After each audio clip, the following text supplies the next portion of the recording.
नमस्कार दोस्तों, मैं हूं अक्षय प्रताप सिंह और स्वागत है आपका नए वीडियो में। 26 जनवरी को चाहे स्कूल हो या कॉलेज या ऑफिस, सभी जगह लोग 26 जनवरी यानी कि गणतंत्र दिवस के उपलक्ष्य में भाषण देते हैं। यदि आप भी 26 जनवरी को भाषण देना चाहते हैं तो हमारा ये वीडियो आपके बहुत काम आएगा, इसलिए इसे पूरा ज़रूर देखें।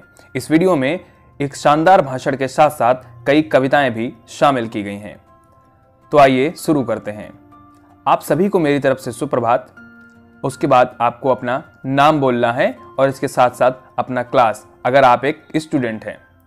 हम सब जानते हैं कि हम सब आज यहाँ एक विशेष अवसर पर एकत्र हुए हैं। आज के दिन को हम भारत के गणतंत्र दिवस के रूप में जानते हैं। मैं आज के महान दिन पर आप सभी को भारत के गणतंत्र दिवस के बारे में कुछ विचार प्रस्तुत कर रहा हूँ। सबसे पहले मैं आप सभी लोगों को धन्यवाद देता हूँ कि मुझे आप लोगों ने आपके सामने खड़े होकर बोलने का अवसर दिया।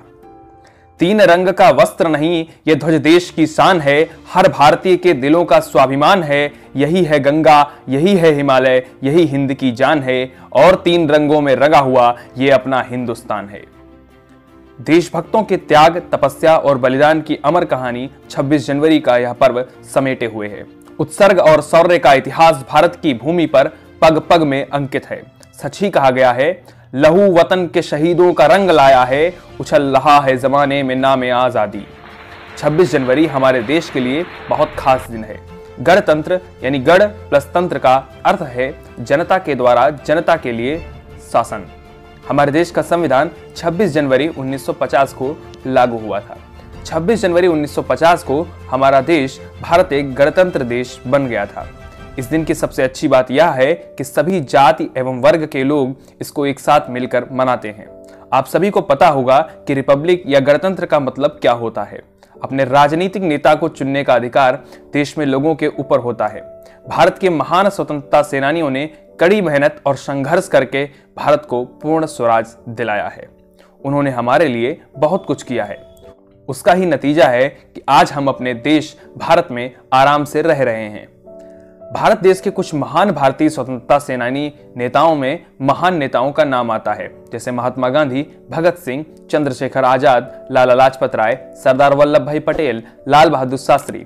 इन स्वतंत्रता सेनानियों ने हमारे भारत देश को आजाद कराने के लिए अपनी जान भी न्यौछावर कर दी थी, और उनके इन महान कार्यों के लिए आज भी उनका नाम भारत देश के इतिहास में दर्ज है।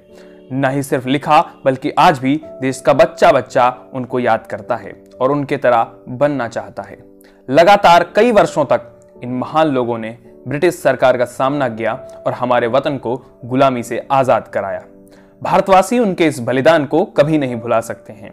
उन्हीं के कारण आज हम अपने देश में आजादी से सांस ले रहे हैं।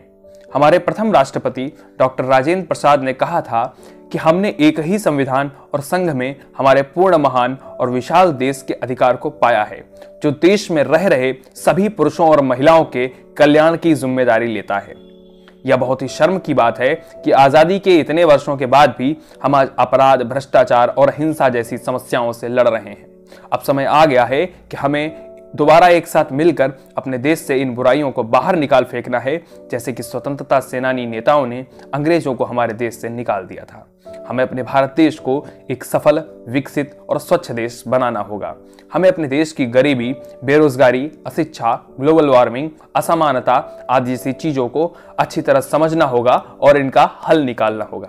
अंत में मैं दुष्यंत कुमार जी की इन पंक्तियों से अपनी बात समाप्त करता हूं कि हो गई है पीर पर्वत सी पिघलनी चाहिए, हो गई है पीर पर्वत सी पिघलनी चाहिए, इस हिमालय से कोई गंगा निकलनी चाहिए। सिर्फ हंगामा खड़ा करना मेरा मकसद नहीं, मेरी कोशिश है कि ये सूरत बदलनी चाहिए, मेरी कोशिश है कि ये सूरत बदलनी चाहिए।